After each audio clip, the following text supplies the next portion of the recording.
Olá, pessoal. O objetivo do vídeo de hoje é basicamente responder a 6 perguntas fundamentais para explicar a dinâmica de uma relação narcisista. Explicar como funciona a interação da mente de uma pessoa que possui um transtorno de personalidade narcisista com os seus alvos. E uma das manifestações inevitáveis da interação de um narcisista com seus alvos é a manifestação do ódio. Por isso que o título do vídeo é Narcisismo, a fornalha de ódio. Narcisismo, a fornalha de ódio. Quais as 6 perguntas que nós vamos responder ao longo desta aula? Pergunta número 1. Por que tanto ódio vindo do narcisista? Pergunta número 2. O que o narcisista mais odeia? Pergunta número 3. Agradar o narcisista aplaca o seu ódio? Pergunta número 4. Por que, quando o narcisista quer, ele se apresenta suave, charmoso, até meloso? Pergunta número 5. A fase dourada, a fase da sedução, a fase do bombardeio de amor, a fase de boa do narcisista, não é uma prova de que o narcisista é apenas uma pessoa boa que se desviou e que eu posso resgatar? Me perguntam as pessoas. Pergunta número 6.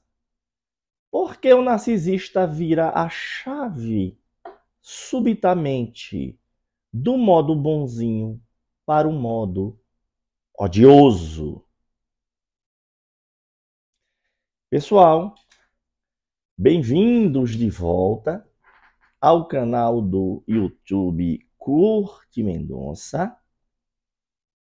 Estou aqui de volta graças a vocês que já são 17.800 inscritos. São 83 vídeos explicando de modo mais simples e de modo mais aprofundado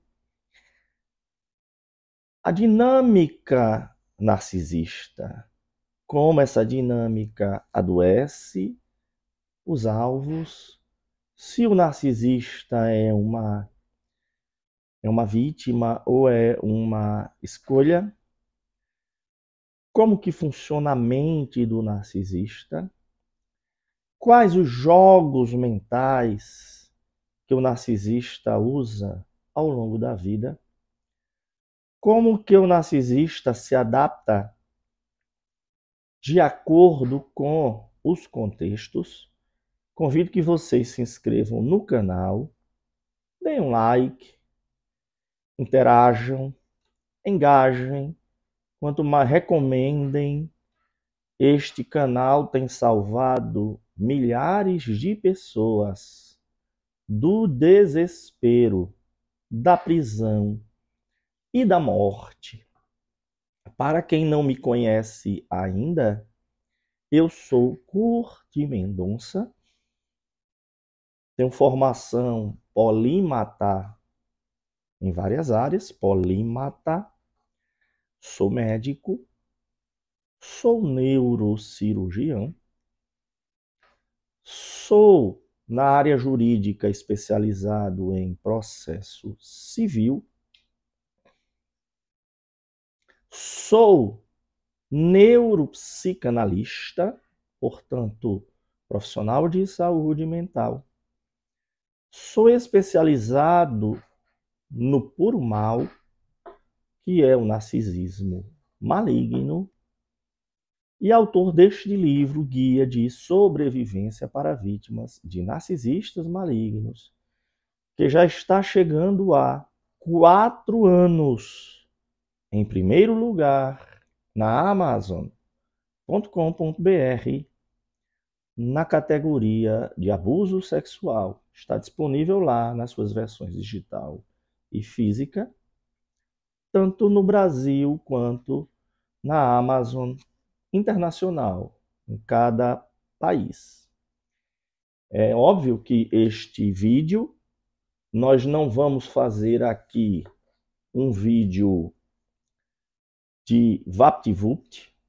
Quem quiser vídeos bem curtos, nós temos aqui no canal pílulas, nós temos vídeos bem concisos, nós temos entrevistas, temos aulas, temos vídeos para todos os gostos. Tem gente que gosta de vídeo muito resumido, muito direto, nós temos aqui no canal. Mas como nós estamos chegando aos 18 mil inscritos e nós fomos o pioneiro no Brasil em 2019 com este livro, ao tratar do espectro narcisista, quando não havia livros sobre isso no Brasil, havia livros tratando de determinadas facetas, mas tratar do espectro narcisista, o espectro da empatia zero, que é o do grupo B, mostrando um pano de fundo e a dinâmica do pano de fundo e a dinâmica variante das diversas subespécies do narcisismo. Nós fomos os pioneiros em 2019, quando o livro foi lançado. Desde 2014 temos atuado nisso, já é praticamente uma década. Temos atendido já a mais de 10 mil atendimentos, casos de pessoas que vieram para mim e vêm enredadas e adoecidas pela dinâmica narcisista. Aqui não é um vídeo curto, é um vídeo mais profundo em respeito àqueles que já têm mais conteúdo e aqueles que já estão acompanhando o meu canal, e os que estão chegando serve como convite para que assistam aos outros vídeos. A finalidade deste vídeo, que é completamente gratuito, é disseminar este conhecimento, que era um ponto cego até o lançamento do nosso livro em 2019. E hoje está cheio de gente aí falando do narcisismo, tem muita gente falando de forma bastante superficial. Então, se vocês quiserem vídeos relâmpagos, tá cheio de canal aí. Aqui temos procurado, nos últimos vídeos, tratar de forma mais aprofundada em respeito a esse número grandioso de 18 mil pessoas que estão nos acompanhando. E este é o propósito deste vídeo.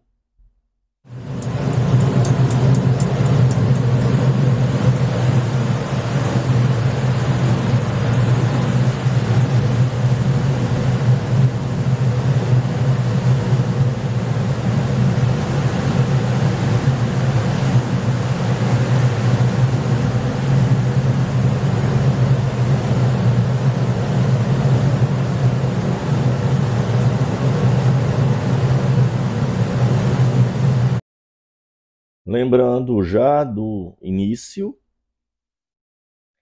que para quem quiser marcar consulta ou consultoria online, é só passar mensagem para o e-mail ou WhatsApp que estão aqui no vídeo, no primeiro comentário fixado e na descrição do vídeo, tanto envolvendo consulta de telemedicina em neurologia e neurocirurgia, quanto nos aspectos multidisciplinares médicos, jurídicos, psicoemocionais, estratégicos, do desenredamento ou da superação de relações tóxicas disfuncionais narcisistas. Nosso atendimento é online. Como eu sou médico, emito notas fiscais das consultas médicas e que vocês poderão abater do imposto de renda ou usar para o reembolso no plano ou seguro de saúde. E com a nossa plataforma da telemedicina, nós medicamos e o que precisamos fazer de intervenção médica, usamos a plataforma do CFM, que tem validade para todo o Brasil. Inclusive, como nós temos muitos casos fora do Brasil, e nós somos especialistas, médicos, as nossas recomendações, laudos, medicamentos, quando necessários, porque eu só passo medicamento quando é necessário como coadjuvante, lá fora os médicos têm respeitado as nossas recomendações. Então, quem quiser marcar é só passar mensagem para o WhatsApp ou o e-mail que estão aqui no próprio vídeo e nós emitimos as notas fiscais para os benefícios fiscais ou reembolso.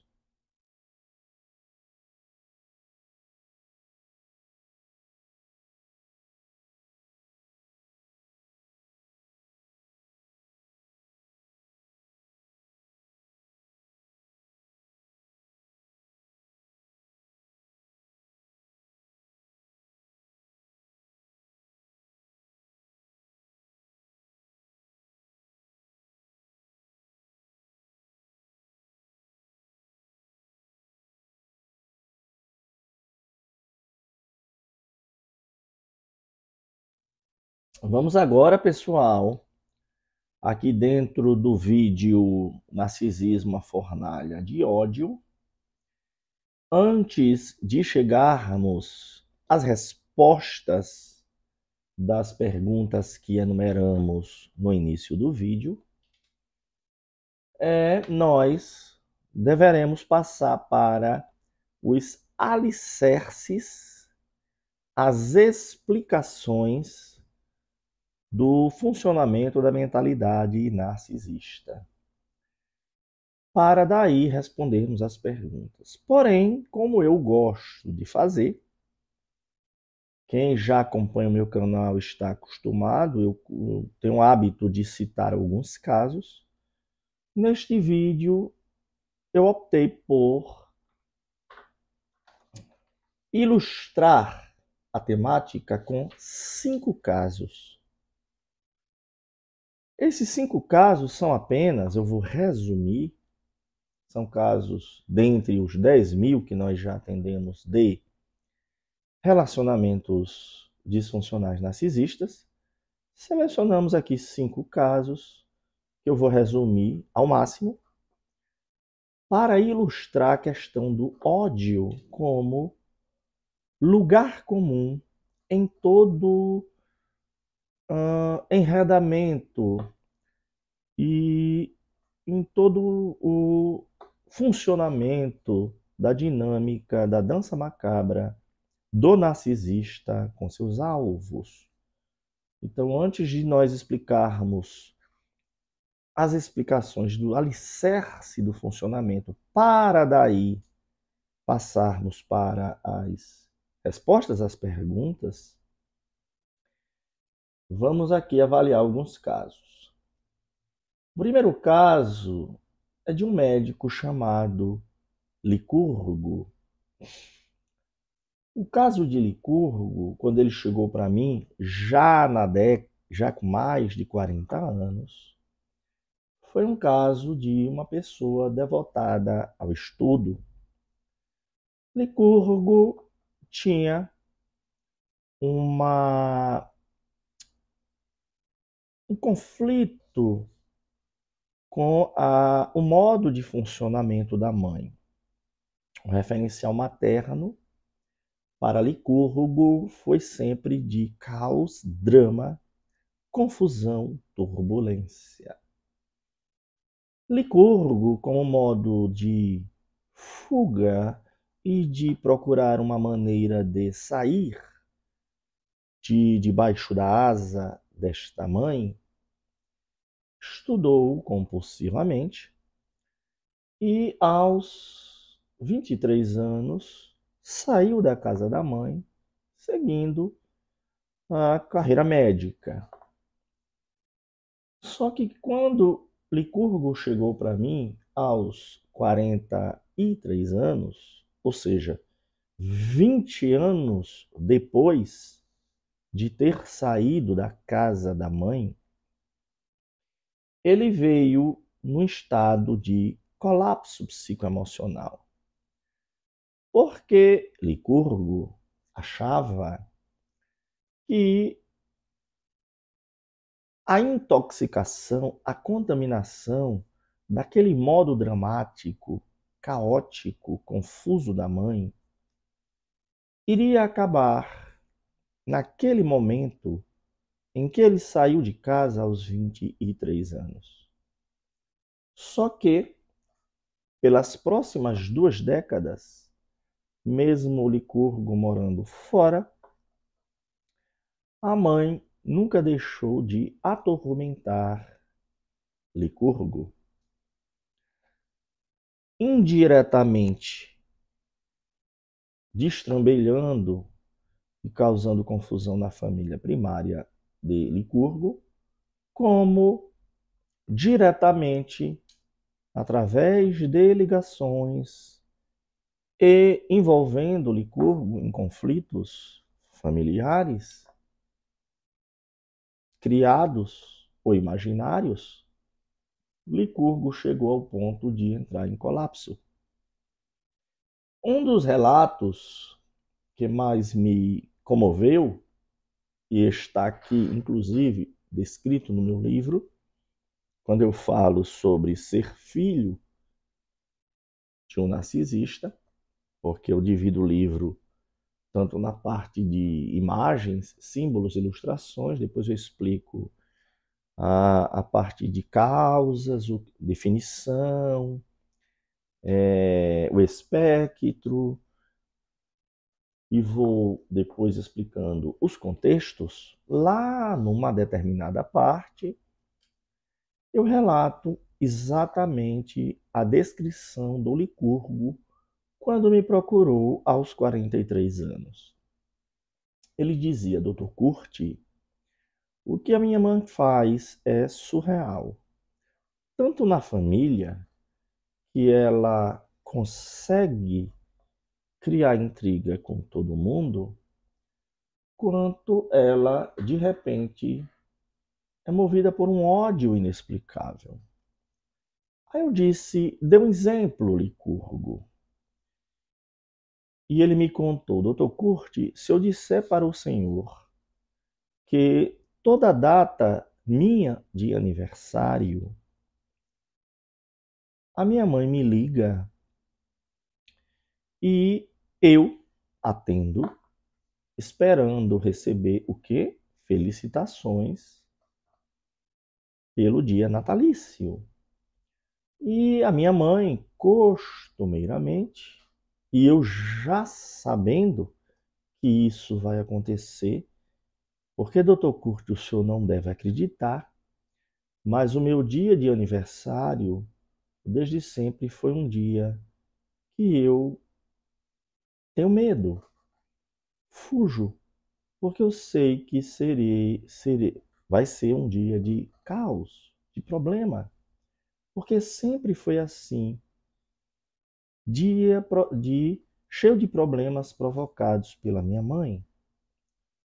E a minha mãe me liga e começa a dizer: Licurgo, estou ligando para dizer que você não ama ninguém, que você tem um coração de pedra, que você é uma pessoa problemática, que você é uma pessoa difícil, que você é um problema para a sociedade, que você nunca devia ter nascido, que você é uma pessoa mal resolvida, que você puxou a laia do seu pai. E aí, doutor Curti, Licurgo dizia, é um sofrimento, porque sempre chega um ponto em que eu digo, mamãe, mas a senhora ligou no dia do meu aniversário para me xingar? E a história se repete. Ao eu dizer isso, na tentativa de pôr um fim àquele libelo acusatório da minha própria mãe, ela inverte e diz: tá vendo como você é um ingrato? Eu estou ligando para você no dia de aniversário. E eu, doutor Kurt, digo: mas mamãe, eu estou apenas querendo pôr um fim a esta conversa de acusação no meu dia de aniversário. E a minha mãe prosseguia me xingando o quanto que cada pergunta minha ou cada tentativa de pôr um fim mais servia para reforçar o início da conversa dela de que eu não prestava, eu era um lixo, eu não amava ninguém, eu não tinha coração. E aí, naquela conversa, eu disse um comentário que fez toda a diferença na vida de Licurgo. Até hoje, ele sempre me conta que aquela primeira conversa, porque depois Licurgo fez acompanhamento comigo e já fez o caminho do desenredamento, da desintoxicação, mas ele diz para mim, já falou em vários depoimentos, que aquele comentário que eu fiz naquela conversa fez toda a diferença. Eu disse, Licurgo, na hora em que a sua mãe fala que você não tem coração, não ama ninguém, que você é problemático, que você é um ser horroroso, que você é uma vergonha, ela está falando dela. Ela não está falando de você. Imagine, Licurgo, como se houvesse um espelho entre ela e você, e ela estivesse falando para um espelho. Na verdade, todas essas acusações de que você é um lixo, de que você é horroroso, de que você não ama ninguém, ela está falando dela. E Licurgo disse: caramba, doutor Curti, eu nunca tinha pensado nisso. De onde o senhor tirou isso? Eu disse exatamente do entendimento da dinâmica da mentalidade distorcida do narcisista. Então, Licurgo, naquela idade de 43 anos, tinha vivido 23 anos dentro da mesma casa que aquela mãe que despejava ódio. E, mesmo 20 anos depois, ainda continuava ouvindo a cada natalício, sem falar nas outras oportunidades, que ele não valia nada. E aí eu disse o abraticésamo para ele. A sua mãe está falando dela mesma. Licurgo, então, teve esse despertar e daí continuou o tratamento conosco e, graças a Deus, ele não tomou o ato extremo que ele queria tomar, que ele estava a ponto de se matar, porque acreditava que, se a própria mãe dizia que ele era um lixo, que ele não amava ninguém, que ele não devia ter nascido, ele estava a ponto de se matar, porque se minha mãe dizia isso, é porque todo mundo pensa isso de mim. Vamos ao caso de Eusébia, uma outra médica. Eusébia, que é uma das pessoas de coração mais puro que eu já tive a oportunidade de conhecer. Ela junta, Eusébia, um coração puro com uma sede de conhecimento. Eusébia chegou para mim aos 55 anos, com uma vida dedicada ao trabalho, medicina e à mãe, que, na opinião dela, por 55 anos, era o suporte afetivo dela. Só que havia algumas coisas estranhas nesses 55 anos. Porque nos lugares em que Eusébia e a mãe conviviam, havia, de repente, uma virada de humor e de cara das pessoas contra Eusébia. Ela não entendia, porque ela chegava em determinados ambientes, e Eusébia é uma pessoa muito religiosa, e pessoas que a acolhiam no início passavam a fugir dela, rejeitá-la, meio que se esquivar, de forma que Eusébia terminava ficando sempre com a única escora da mãe. E Eusébia ficou 55 anos dedicada à igreja, mesmo com tanta exaustão de cuidar de uma mãe que era um balde de mil furos, uma queixosa eterna, uma vítima do mundo, e se dedicar à medicina, numa especialidade que consome muito, muita urgência. Ela chegou ao ponto de, apesar de ser uma pessoa muito religiosa, estar tão exausta que considerava o ambiente religioso, a igreja, como mais uma obrigação. Porque o acolhimento que ela ainda recebia era do ser transcendental, Deus, mas até na igreja ela se sentia um patinho feio. E nos outros ambientes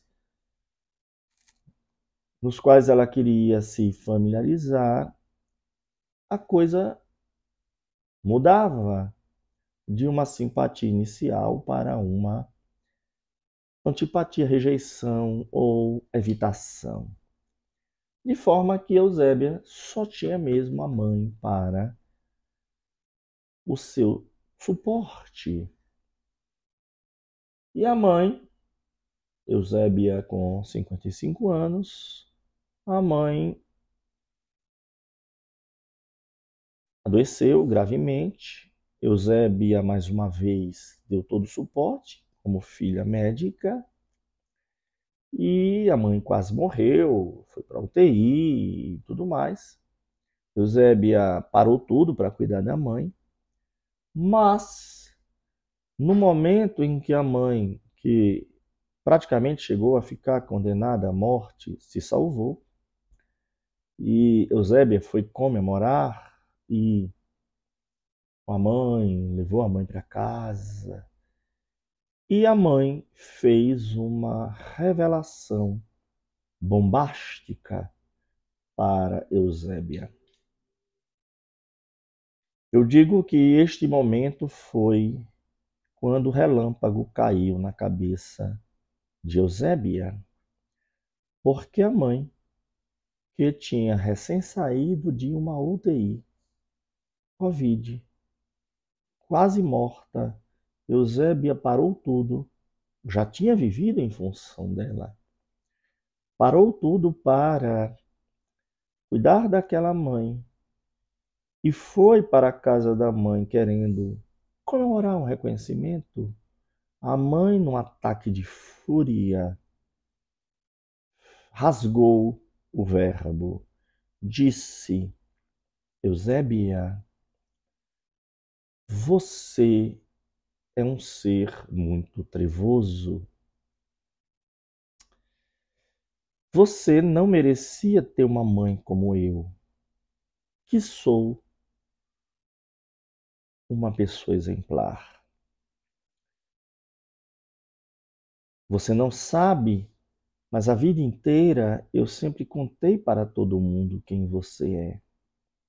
Este ser trevoso, atrás desta carinha de sonsa, você é um ser maquiavélico horroroso, atrás dessa carinha angélica de vítima.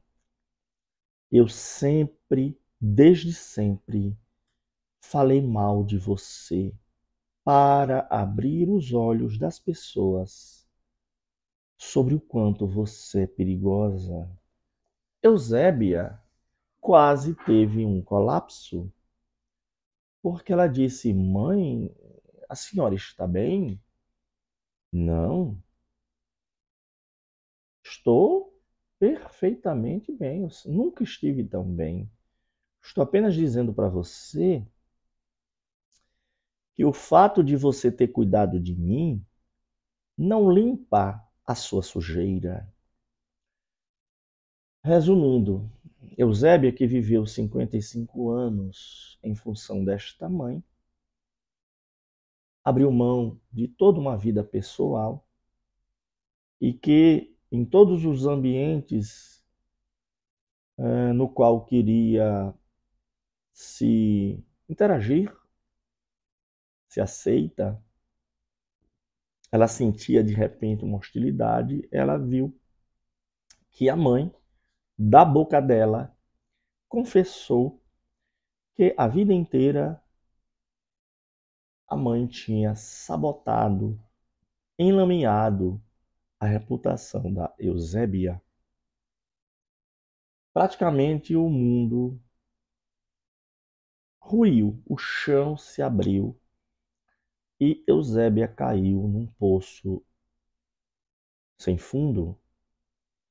A mãe, naquele momento em que saiu de um estado de quase morte, rasgou o verbo e disse, destilou ostensivamente aquele ódio contra Eusébia e ainda declarou que ao longo dos 55 anos de Eusébia, ela tinha tentado advertir as pessoas que se aproximavam de Eusébia do quanto que ela era perigosa.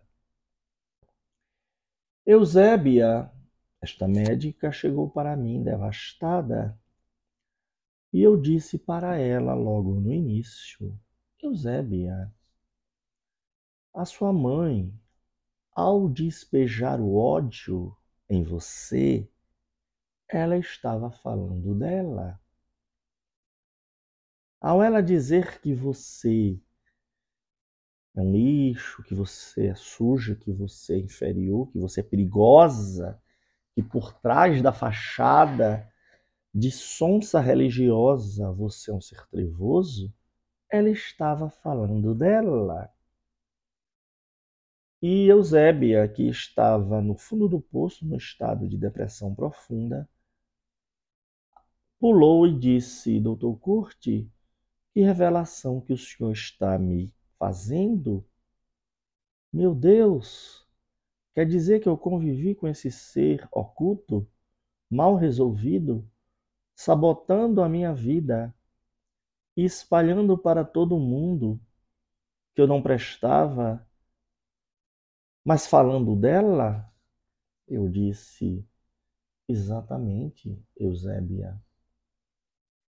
Foi daí que começou o, o momento em que Eusébia estava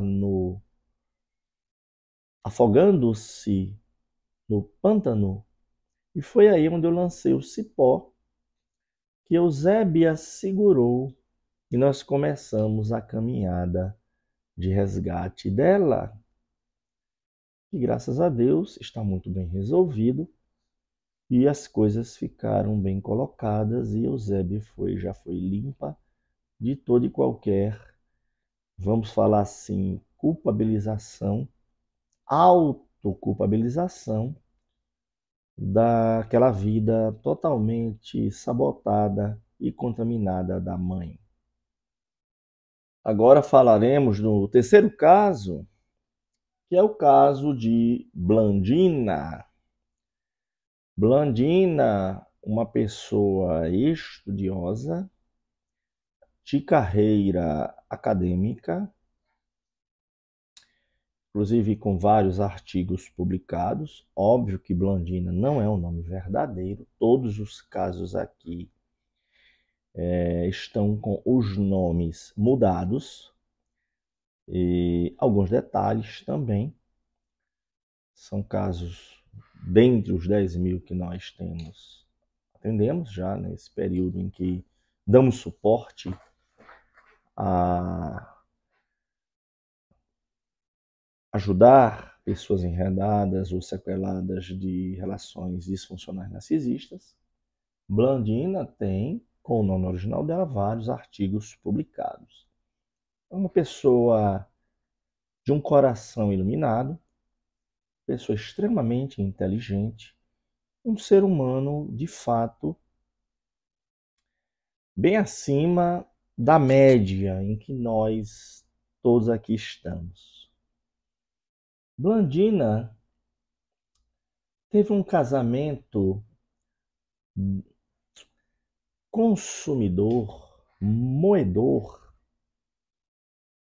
devastador de 2 décadas.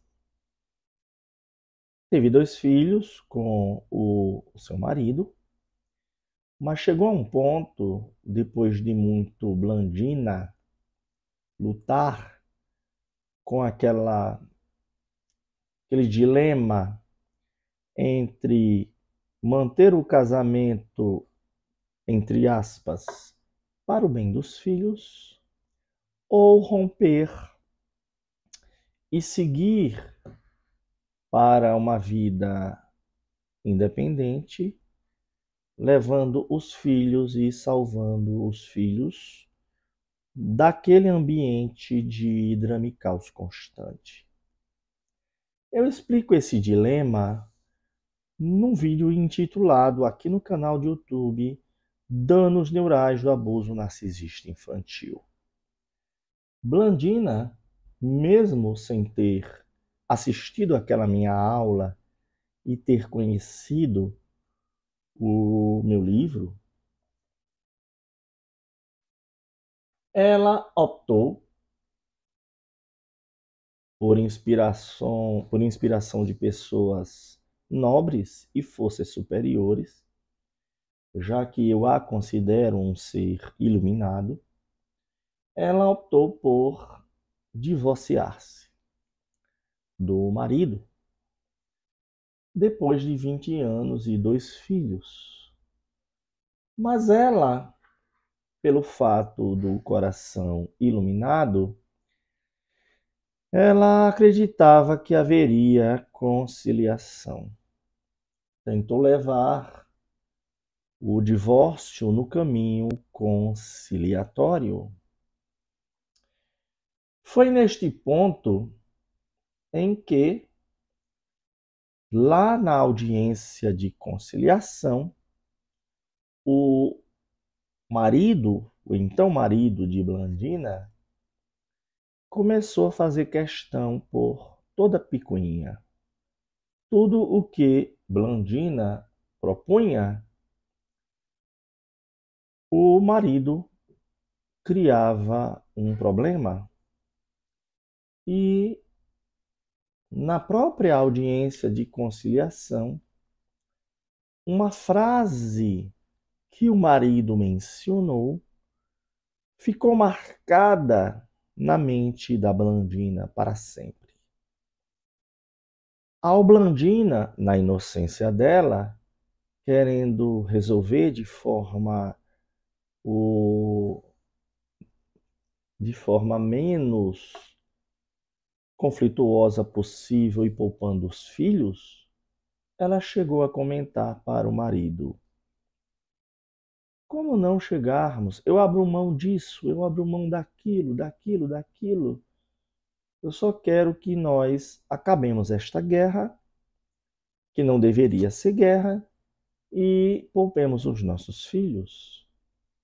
E aí foi quando ela, que já tinha sofrido na pele o toque escaldante do puro mal, que foi a devastação, depreciação, sabotagem, desprezo daquele marido, ela ouviu a frase que ficou marcada no seu psiquismo para sempre. E deu muito trabalho quando ela chegou para mim no futuro para, vamos falar, exorcizar isso. Ele disse: não foi você que pediu o divórcio? Não foi você? Então, se prepare para a guerra. Ela ficou sem entender. Mas como que eu pedi o divórcio, me preparar para a guerra? Eu não quero guerra, eu nunca quis guerra. Só que na mente daquele fulano, que o caso de Blandina era o de uma colônia que resolveu dar o grito de independência da metrópole, haveria guerra pela retomada ou uma guerra eterna.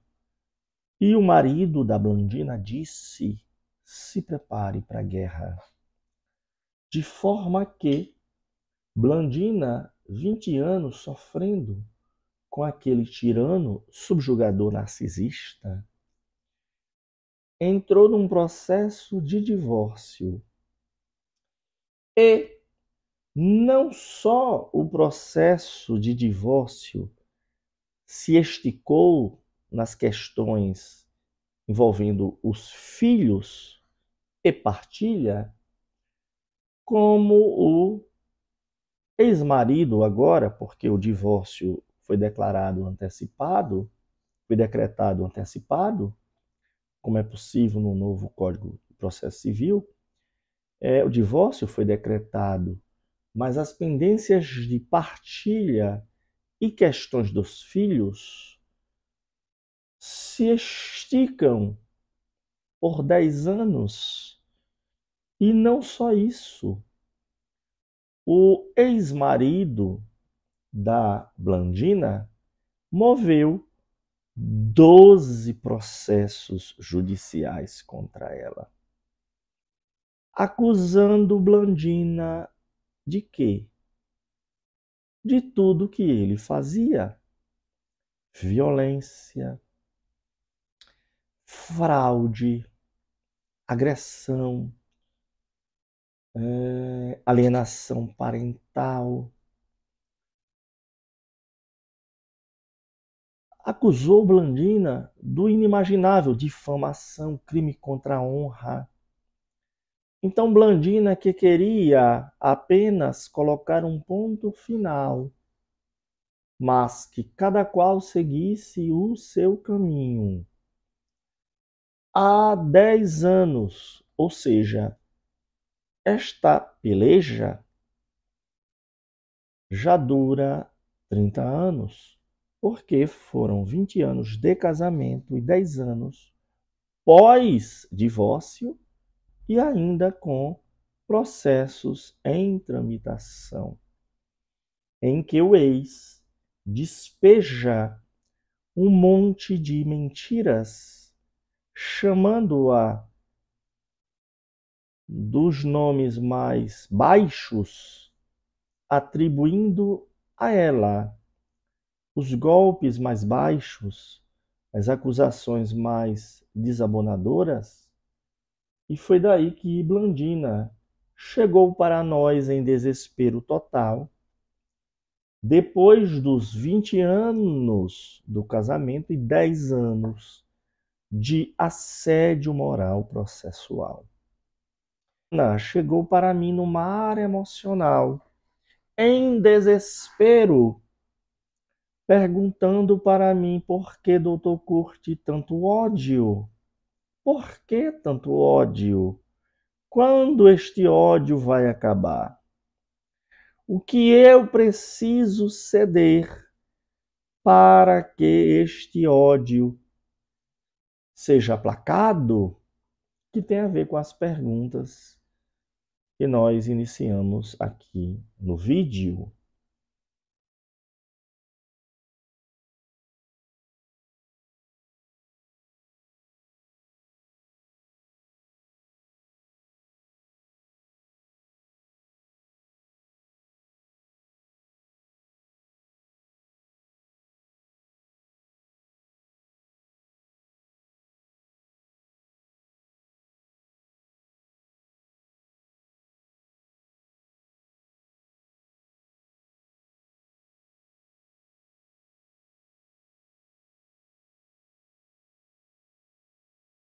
Vamos agora para o caso de Rosa. Rosa, uma empresária bem-sucedida, na casa dos 30 anos, ela conheceu um fulano que fez fortuna fora do Brasil, sabe Deus como,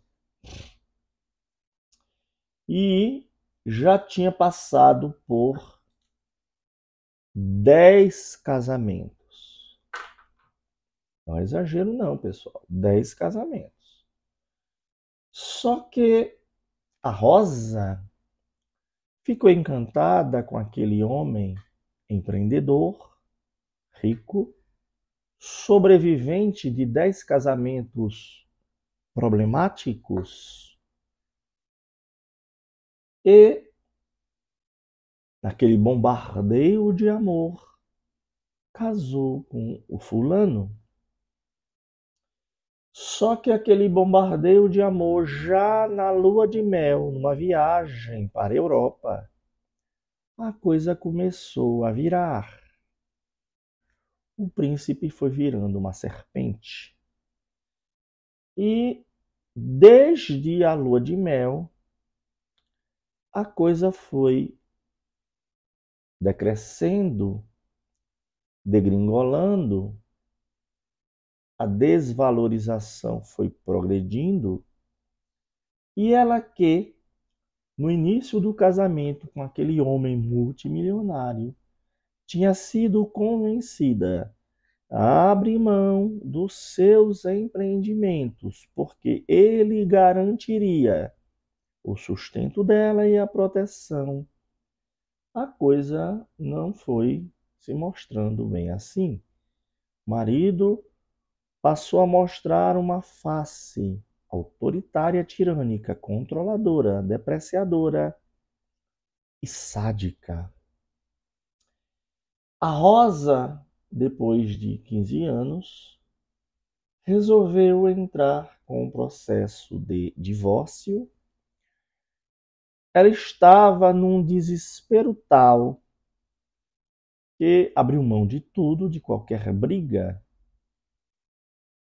mas, de forma surreal, Rosa estava recuperando a sua vida quando o fulano reapareceu contando uma história de redenção.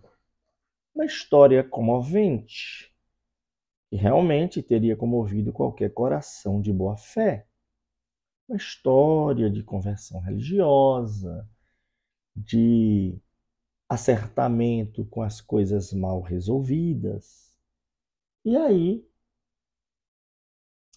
começou a levar a Rosa na lábia e 2 anos depois convenceu Rosa a voltar a conviver com ele.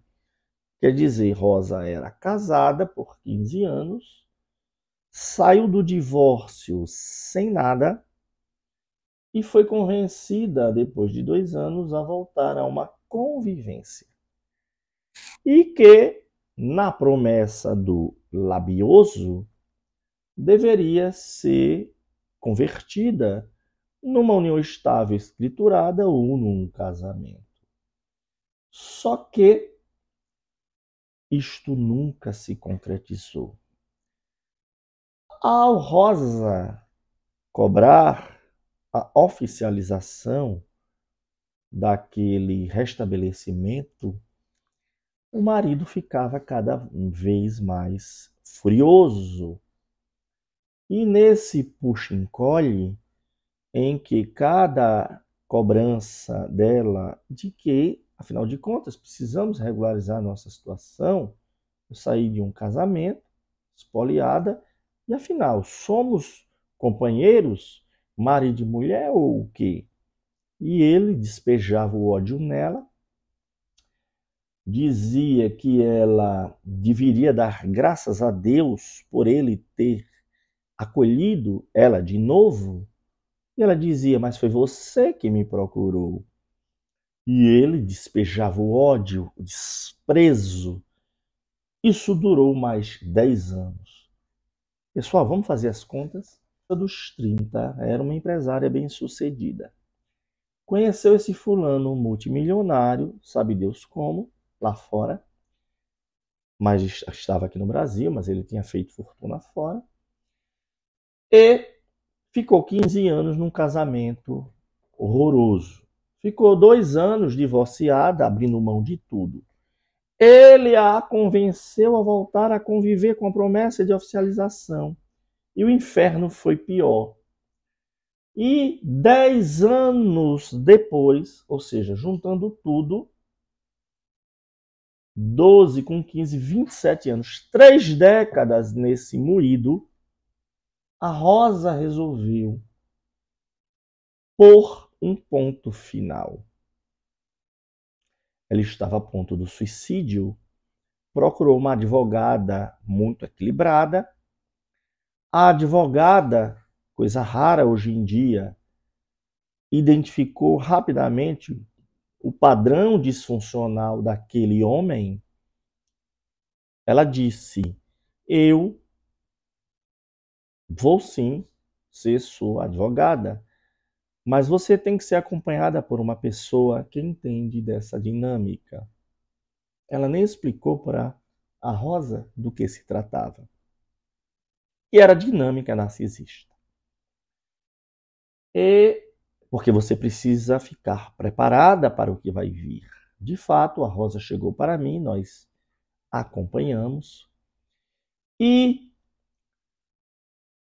aquele fim que ela quis pôr virou um fim horroroso.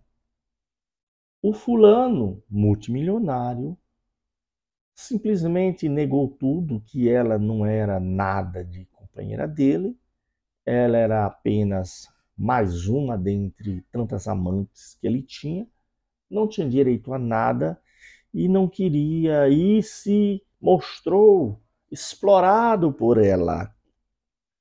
A Rosa se sentiu tão devastada. De fato, a advogada, se não tivesse recomendado suporte para nós, talvez a Rosa tivesse cometido uma atitude extrema. E durante o processo em que o fulano, nós preparamos a Rosa para isso, conforme a advogada dela já sabia, o fulano não só colocou para ferrar na Rosa, no processo de reconhecimento de solução da união estável, como ele resolveu processar todos aqueles que ajudavam a Rosa. Processou a advogada, processou psicólogos, processou a mim. Pois é. Mas eu tô acostumado, pessoal. Me processarem, eu tô acostumado. Eu sou processualista e eu entendo, tanto que do meu livro aqui, eu tenho uma parte lá em que eu falo da questão do assédio moral processual. Quando o controlador, o tirano, se vê acuado, ele sai atirando para tudo quanto é lado, inclusive contra os médicos, os psicólogos, os profissionais que estão dando suporte à vítima. Porque ele quer quebrar a vítima diretamente e, inclusive, aquela rede de apoio que ela está tendo naquele momento, para ver se esse pessoal se assusta e debanda. Eu já tenho visto muita gente debandar. Só que aí ele mexeu com a pessoa errada. Ele veio querer me processar. Por uma questão lá em que eu atuei no processo, me pronunciando sobre um determinado evento que aconteceu e que envolveu não só a mim, mas a própria Rosa, a advogada dela e outras testemunhas. E a Rosa, o que tem a ver o caso da Rosa com o nosso tema. Por que tanto ódio desta pessoa que teve 10 casamentos problemáticos? A Rosa foi a 11ª, mas ele tinha sido vítima de 10 mulheres problemáticas. É muita coincidência, pessoal. E o processo de ódio, de desprezo, de envenenamento, contaminou totalmente uma pessoa antes brilhante, de beleza física, espiritual e emocional, e destruiu uma vida. Por que tanto ódio? Por que tanto ódio? É o tema do nosso vídeo. A fornalha de ódio. Narcisismo. A fornalha de ódio.